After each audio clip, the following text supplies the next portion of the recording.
तो जो आप लुईस स्ट्रक्चर बना रहे थे तो आप ब्लाइंडली क्या कर रहे थे, हर एटम का ऑक्टेट कंप्लीट करने की कोशिश कर रहे थे बाय हुक और क्रो।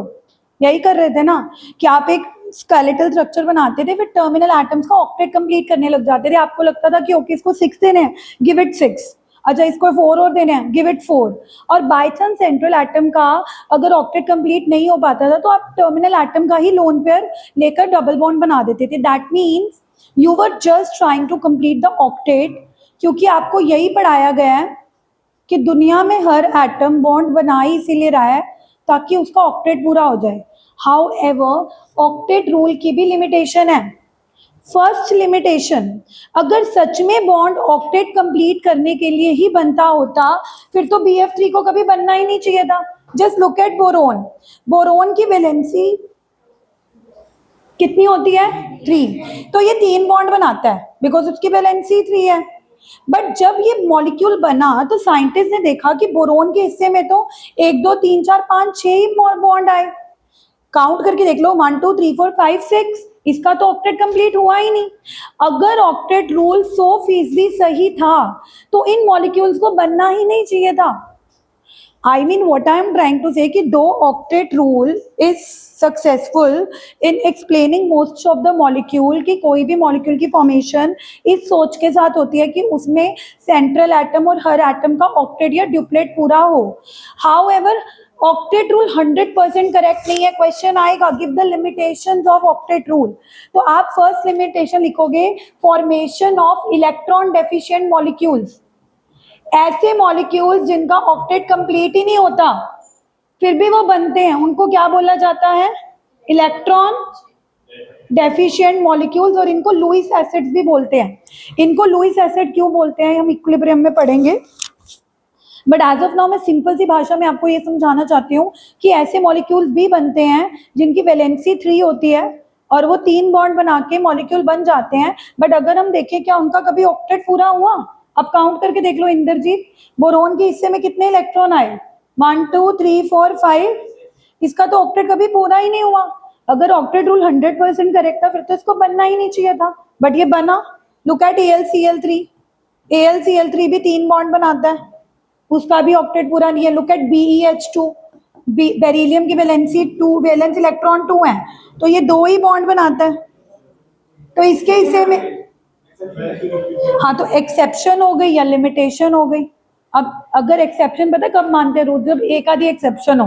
ये लिमिटेशन है क्योंकि इसमें बहुत सारे मॉलिक्यूल्स ऐसे बन रहे हैं जिनका ऑक्टेट कंप्लीट बट फिर भी वो बन रहे हैं। तो ऑक्टेट रूल को कहा कि भाई साहब तू पूरी तरह से सही नहीं है। सारे एटम्स दुनिया में सिर्फ ऑक्टेट कंप्लीट करने के लिए नहीं आए, शायद कुछ और भी रीजंस हैं जिनकी वजह से वो बना रहे हैं बॉन्ड। दूसरी लिमिटेशन देखो, दूसरी लिमिटेशन है एक्सपैंडेड ऑक्टेट। अब कभी तुमने PF5 मॉलिक्यूल देखा है? PF5 सुना हो?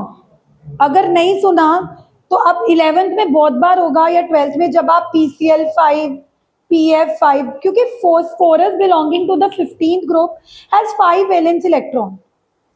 अगर आप फोस्फोरस की बात करो 15 एटॉमिक नंबर है, वैलेंस इलेक्ट्रॉन 5 है, तो ये अच्छे खासे 5 बॉन्ड बनाता है। But what about 5 bond? इसके हिस्से में कितने इलेक्ट्रॉन आगे काउंट करना? 10। आई मीन ऑक्टेट पूरा करने के लिए तो कितने इलेक्ट्रॉन चाहिए होते हैं? 8। इसने तो 8 से भी 2 एक्स्ट्रा ले लिए, अपना ऑक्टेट एक्सपैंड कर लिया। तो ऑक्टेट रूल की ये भी लिमिटेशन निकली कि कभी कभार ऐसे मॉलिक्यूल्स भी बन जाते हैं जिनमें ऑक्टेट से भी क्या आ जाते हैं।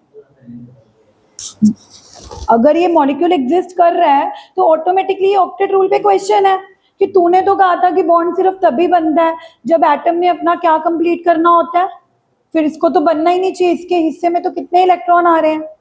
ऐसी SF6 भी बनता है जिसमें देखा हुआ है कि सल्फर 6 फ्लोरीन्स के अराउंड सराउंडेड होता है, क्योंकि उसकी वैलेंसी 6 है, 6 वैलेंस इलेक्ट्रॉन है, तो अच्छे खासे 6 बॉन्ड बना रहा होता है। But what do you mean by 6 bond? कि उसके हिस्से में कितने इलेक्ट्रॉन आ रहे हैं वंशिका? आने कितने चाहिए थे? 8। आ कितने रहे हैं? तो सच मॉलिक्यूल्स जिनके सेंट्रल एटम में 8 से ज्यादा इलेक्ट्रॉन आते हैं इनको इलेक्ट्रॉन रिच मॉलिक्यूल्स बोलते हैं। कौन से मॉलिक्यूल्स बोलते हैं? पहले कौन से मॉलिक्यूल्स बन रहे थे? Electron deficient. पहले मॉलिक्यूल्स कौन से बन रहे थे? इलेक्ट्रॉन उन मॉलिक्यूल्स का बनना भी ऑक्टेट रूल के ऊपर एक सवाल था कि तेरे हिसाब से तो इलेक्ट्रॉन डेफिशिएंट मॉलिक्यूल बनने ही नहीं चाहिए क्योंकि उनका ऑक्टेट पूरा नहीं है, और इलेक्ट्रॉन रिच मॉलिक्यूल्स का एग्जिस्ट करना भी ऑक्टेट रूल के ऊपर सवाल है कि तू तो कहता था कि सिर्फ वही मॉलिक्यूल बनते हैं जिसमें ऑक्टेट कंप्लीट होता है, फिर इनको तो बनना ही नहीं चाहिए था। तो दैट मीन्स हर रूल और हर थ्योरी जो आती है वो 100% सक्सेसफुल नहीं होती, उसमें कुछ ना कुछ कमियां रह जाती हैं, है ना। तो ऑक्टेट रूल की लिमिटेशंस ये हैं, कितनी लिमिटेशंस हमने कर ली? 2 limitations, formation of electron deficient molecules and formation of electron rich molecules. बाकी हमने फॉर्मल चार्ज कर लिया है।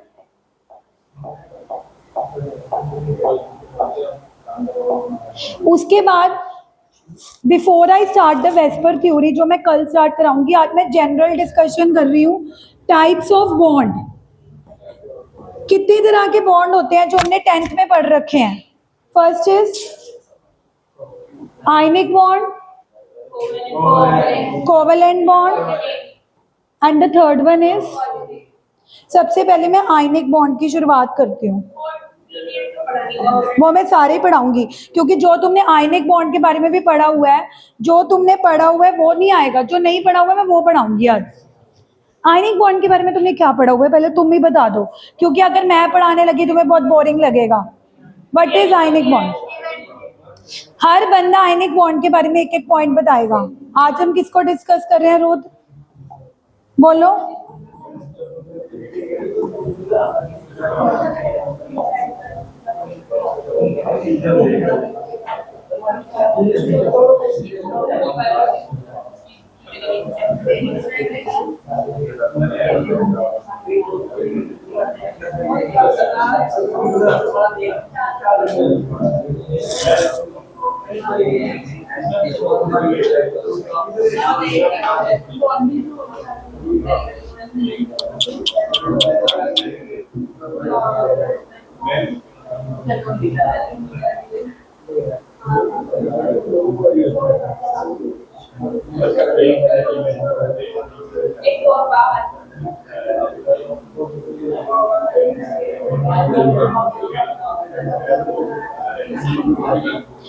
जो बच्चे यहाँ पे बैठे हैं बोल रहे हैं वो जा सकते हैं।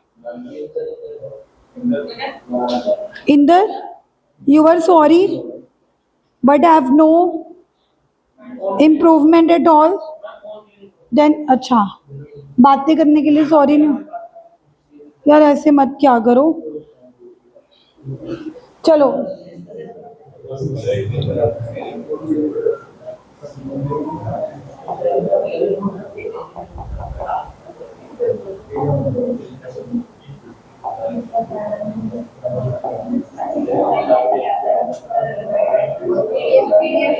इसको एक बार बंद करके ना, इसको बंद करके, क्योंकि टॉपिक नया है ना,